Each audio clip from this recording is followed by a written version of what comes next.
నా జెండా మున్సిపాలిటీలో ఈ రోజు కాంగ్రెస్ జెండా ఎగిరిందనడానికి కారణం మా ఆడబిడ్డలు కట్టుకున్న జెండా చీరలో మీరు చూడండి. అవునా కాదా?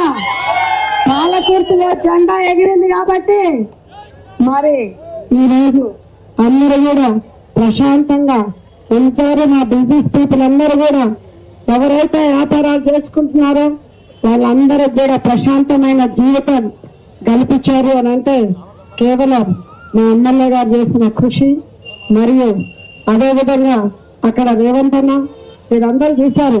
నన్ను అంతమంది లా అండ్ ఆర్డర్ ఇక్కడ దిగారు. ఎక్కడ కూడా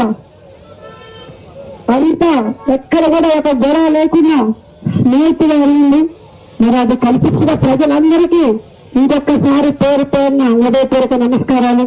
మరి ఇక్కడ జరిగిన ప్రతి ఒక్క మున్సిపాలిటీలో నిన్న కౌంటింగ్ దగ్గర నుంచి ఆ రోజు 13వ తారీఖు కౌంటింగ్ దగ్గర నుంచి మన సీనియరే కాదు, మన ఇన్ఛార్జ్ మినిస్టర్లే కాదు, మన అడ్వైజరీ వేం నరేందర్ రెడ్డి గారు కాదు, ప్రతి ఒక్కటి పిన్ మానిటర్ చేస్తూ మరి ఇక్కడ ప్రజాస్వామ్యంకి గెలిపించుకోవటం నిన్న జరిగింది.